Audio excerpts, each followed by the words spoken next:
इस कार्यक्रम की पुण्यार्चक हैं श्रीमती शिप्रा जैन, तुषार जैन, गुरु भक्त परिवार मेरठ, श्रीमती पूनम जैन, श्री रवीश चंद्र जैन, शुभम, आयुष जैन, सपरिवार टूंडला, जिला फिरोजाबाद, यूपी, श्रीमती नीनू, लोकेंद्र, सिद्धि जैन, मुरार, ग्वालियर, श्रीमती त्रिशला जैन, डॉक्टर मोनिका, डॉक्टर नीरज जैन, निखिल, सेजल, पश्चिम विहार, दिल्ली, श्रीमती संतोष जैन, श्री विशाल चंद्र जैन, श्रीमती पूनम जैन, CMA, पंकज जैन, अमित जैन, राशि जैन, उन्नति जैन, सेक्टर 37, नोएडा, पारसमल, इंदिरा देवी, संजय, विनीता, अजय, नीतू बाकलीवाल, सूरत, श्री विनोद चंद जैन, मिलेनियम, श्रीमती नीता जैन, समस्त गुरु भक्त परिवार, फिरोजाबाद। धर्म स्नेही सत श्रद्धालु यहाँ पर उपस्थित आप सभी भव्यवर पुंडरीक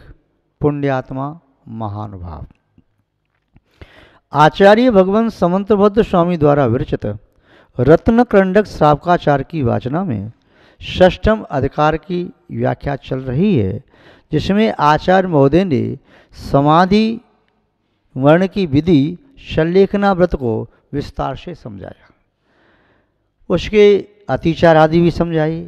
इसके उपरांत जिस पुण्य पुरुष ने सल्लेखना व्रत रूपी अमृत धर्म का पान किया है, ऐसा वह पुण्य पुरुष सल्लेखना व्रत के प्रभाव से वे सुख रूपी समुद्र का सुखामत रूपी समुद्र का पान करता है।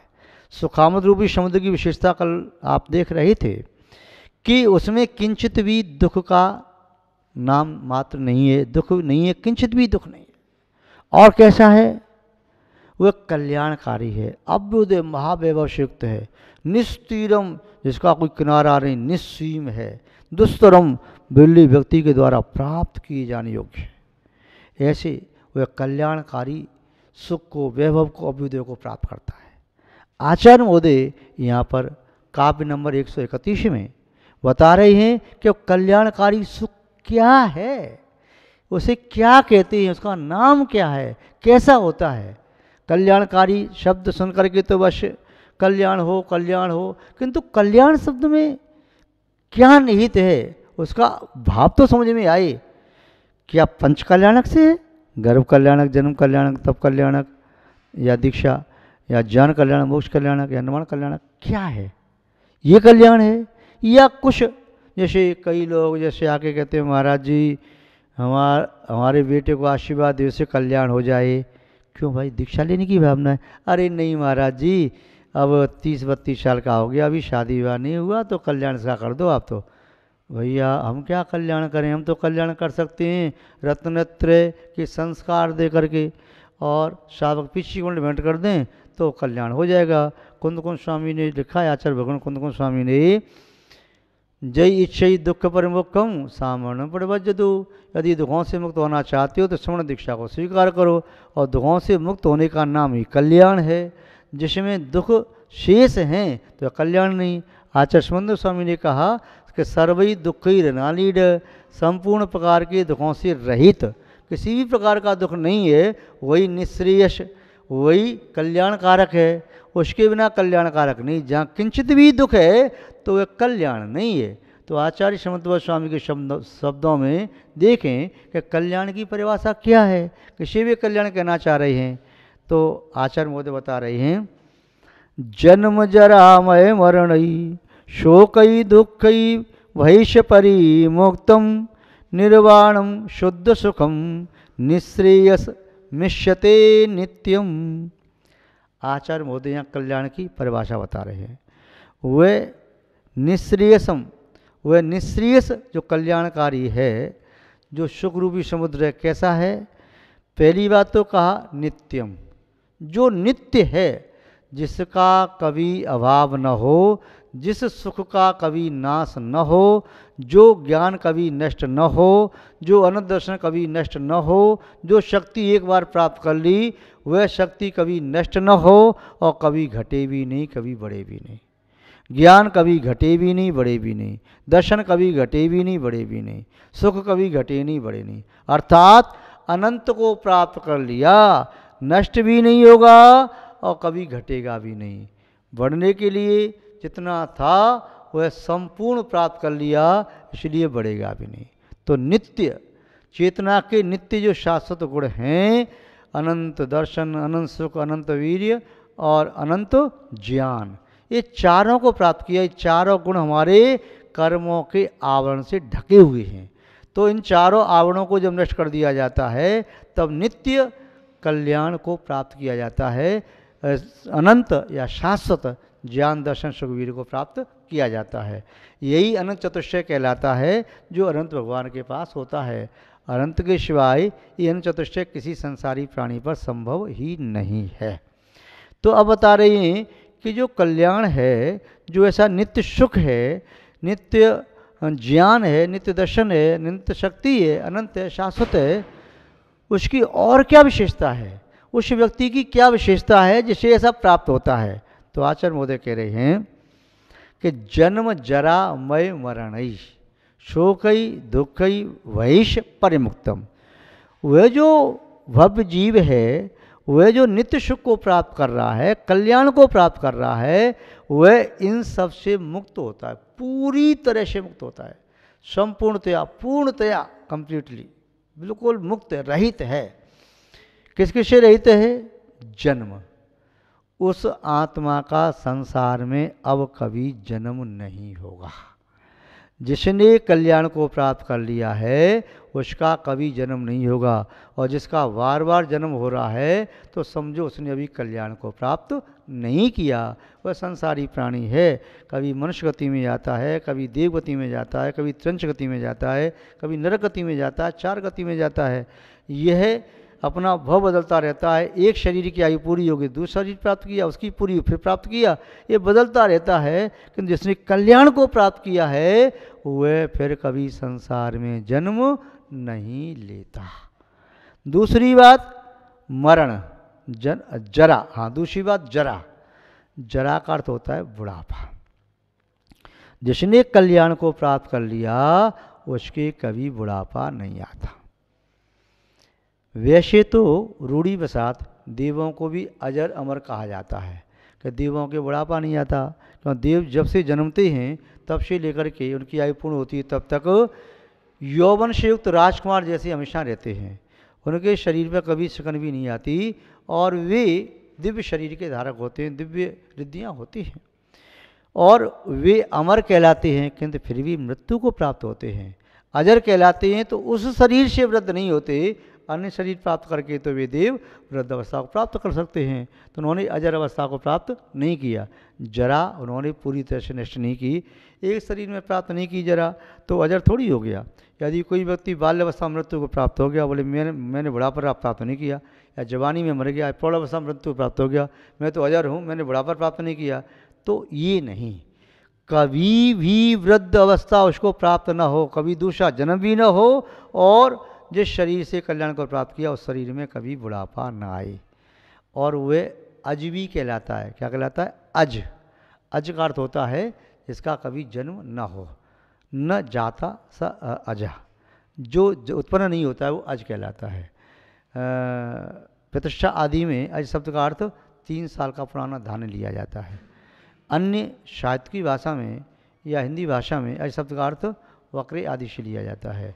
अज शब्द का अर्थ अन्य वैदिक परंपरा के अनुसार ब्रह्मा से भी लिया जाता है, और अज शब्द का अर्थ भगवान से लिया जाता है जिनका कभी जन्म नहीं होता, जो जन्म जरा मृत्यु आदि से रहते हैं। इसीलिए आप पूजन करते हैं तो अर्घ चढ़ाते हैं उस अवस्था को प्राप्त करने के लिए।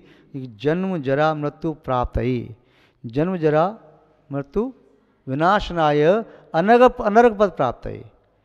तो अनर्घ पद या जन्म जरा मृत्यु विनाशनाय, जन्म जरा मृत्यु के विनाश को करने के लिए हे अनंत देव या पंच प्रविष्टि, मैं आपके लिए यह बहुमूल्य मूल्यवान अर्घ आपके लिए सुहा माने छोड़ता हूँ आपके चरणों में। उसे प्राप्त करने के लिए जो कुछ भी मेरे पास बहुमूल्य है वो सबको मैं आपके चरणों में छोड़ता हूँ।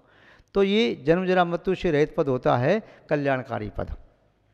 जरा माने बुढ़ापा। आमय, आमय का अर्थ होता है रोग। तो जिसने कल्याण प्राप्त कर लिया है उसको कभी भी रोग की प्राप्ति नहीं होगी। क्योंकि रोग का जो कारण है उसे ही नष्ट कर दिया।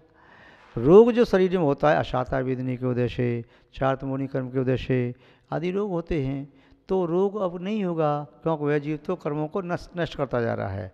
अब वह बुढ़ापा नहीं आएगा। बुढ़ापा क्यों आता है कि अब जो शरीर की स्थिति है, वीर्यांतर कर्म का शोषण घटे या उसका अशाता विधि का उदय आए, चार्तमोनि का भी उदय आ रहा है, तो शरीर की स्थिरता घट रही है, धर्म की साधना नहीं कर पा रहा है। तो एक कर्म है, उदय में आते हैं, सबका अपना अपना स्थान रहता है, तो उनके उदय में आने से वह शरीर की अवस्था जीर्ण शीर्ण होती है। जब ज्ञानावर्णी, दशावर्णी, मोहनी और अंतराय आदि कर्मों का ही नाश कर दिया, तो अब जरा उस शरीर को नहीं आ सकती। तो जरा से भी रहित, रोग से भी रहित और मरण ही मृत्यु के से भी रहित। अब उनकी मृत्यु नहीं होगी।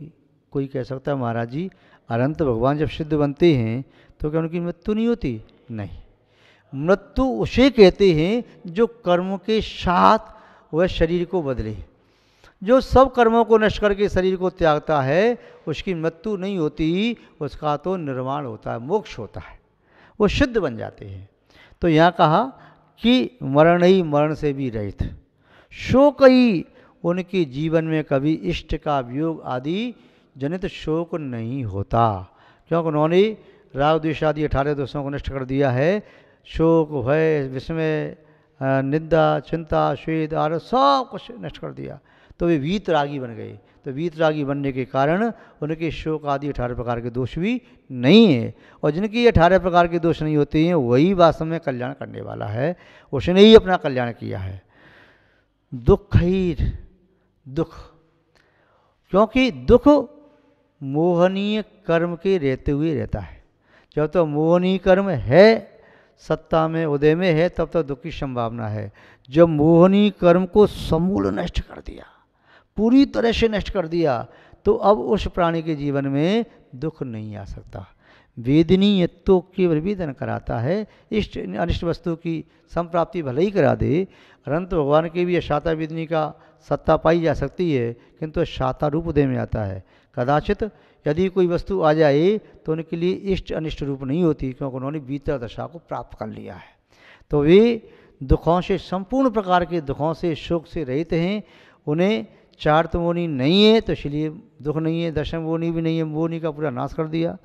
अज्ञान दुख का कारण है तो अज्ञान का नाश कर दिया, और शक्ति की हीनता दुख का कारण मान सकते हैं तो उसका भी शक्ति की हीनता कारण अंतराय कर्म का नाश कर दिया। और मैं सबको देखूं और मैं सबको देख नहीं पा रहा हूं तो ये दुख का कारण बन सकता है, तो चलो उसका भी नाश कर दिया, दक्षिणावर्णी कर्म का भी।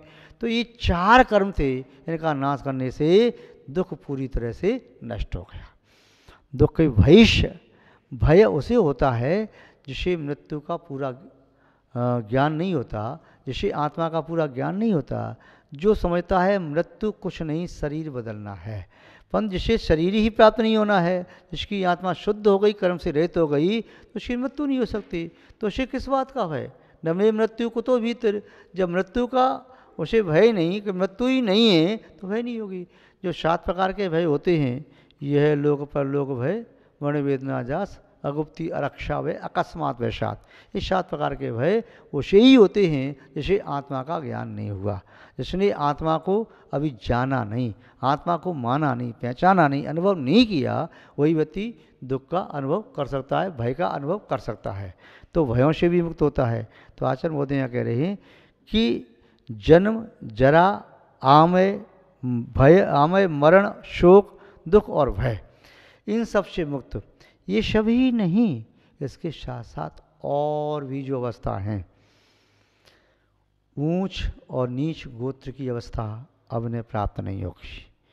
अब उन्हें शरीर की अवस्था प्राप्त नहीं होगी, आयु कर्म नष्ट कर दिया, शरीर प्राप्त नहीं होगा।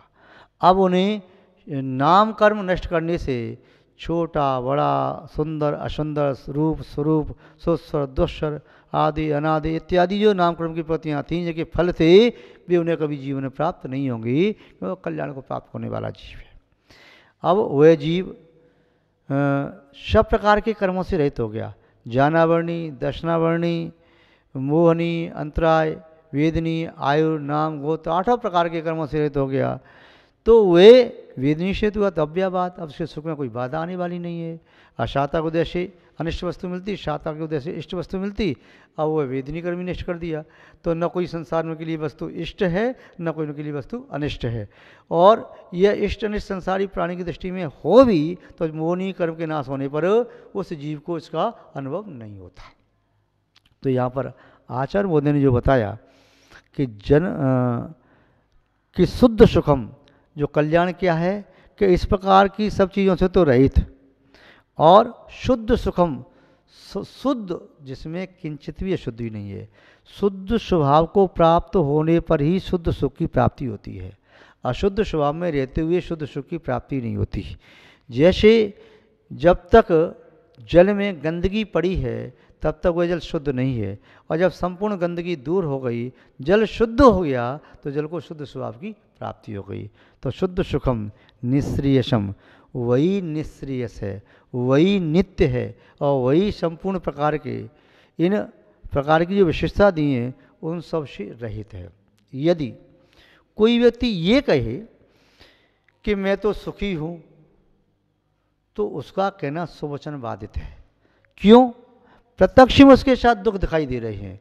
वह शरीर के नष्ट होने पर दुखी हो सकता है, वह व्यक्ति अनिष्ट का संयोग होने पर दुखी हो सकता है, इष्ट का वियोग होने पर दुखी हो सकता है, शरीर में कोई पीड़ा होने पर दुखी हो सकता है, या जो वस्तु उसे अच्छी लग रही है उसकी आकांक्षा के लिए दुखी हो सकता है, या अगले भव में उत्तम भोग मिले उसके निदान के लिए दुखी हो सकता है। तो वह व्यक्ति सुखी कैसे है? वह व्यक्ति जिसने पूर्णता को प्राप्त नहीं किया, तो पूर्णता को प्राप्त नहीं किया तो अपूर्ण व्यक्ति कभी सुखी नहीं होता, और शुद्ध सुख को प्राप्त किए बिना कभी सुखी नहीं होता। कई बार व्यक्ति संसार में कहते हैं कि मुझे तो 16 प्रकार के सुख प्राप्त हैं। पहला सुख निरोगी काया, दूजो सुख घर में होए माया, तीजो सुख सुता के आकारी, चौथा सुख सचना नारी, ये इत्यादि प्रकार के 16 सुख कहे हैं। इनको प्राप्त करके मैं तो सब सुखी महाराज, कुछ नहीं चाहिए। किंतु ये संसारी प्राणी की भाषा में सुखाभास है, वैसे सुख वे कह रहा है, किंतु सत्य में सुख नहीं है, सुखाभास है। तो ये प्राप्त करने वाला व्यक्ति सुखी नहीं है। सुखी तो वही है जिसने दुख के कारण को नष्ट कर दिया। यत्र न किंचित दुखम स नित्य सुखम प्राप्त होते, जो या जहाँ किंचित भी दुख नहीं है वहीं पर तत्र नित्यम सुखम, नित्य सुख है। तो ऐसा व्यक्ति ने सुख प्राप्त करता है, और ऐसे शुद्ध सुख को प्राप्त करने वाला निर्वाणम इष्यते, ऐसे कल्याणकारी सुख उसने प्राप्त किया है, उसे ही निर्वाण की अवस्था कहा जाता है, मुक्त अवस्था कहा जाता है, शुद्ध अवस्था कहा जाता है, शुद्ध अवस्था कहा जाता है। तो यह भी संलेखना व्रत का साक्षात व पारंपरिक फल है। तो वह फल भी आप सब प्राप्त करें, ऐसी हम आपके प्रति मंगल भावना भाते हैं, और इसी मंगल भावना के साथ अपनी शब्द श्रृंखला को विराम देते हैं। जय बोले श्री शांतनाथ भगवान की, परम पूज्य आचार्य गुरुदेव श्री विद्यानंद जी महाराज की, अहिंसा में विश्व धर्म की। इस कार्यक्रम के पुण्यार्जक थे श्रीमती शिप्रा जैन, तुषार जैन, गुरु भक्त परिवार मेरठ, श्रीमती पूनम जैन, श्री रवीश चंद्र जैन, शुभम, आयुष जैन, सपरिवार टूंडला, जिला फिरोजाबाद, यूपी, श्रीमती नीनू, लोकेंद्र, सिद्धि जैन, मुरार, ग्वालियर, श्रीमती त्रिशला जैन, डॉक्टर मोनिका, डॉक्टर नीरज जैन, निखिल, सेजल, पश्चिम विहार, दिल्ली, श्रीमती संतोष जैन, श्री विशाल चंद्र जैन, श्रीमती पूनम जैन, CMA, पंकज जैन, अमित जैन, राशि जैन, उन्नति जैन, सेक्टर 37, नोएडा, पारसमल, इंदिरा देवी, संजय, विनीता, अजय, नीतू बाकलीवाल, सूरत, श्री विनोद चंद जैन, मिलेनियम, श्रीमती नीता जैन, समस्त गुरु भक्त परिवार, फिरोजाबाद।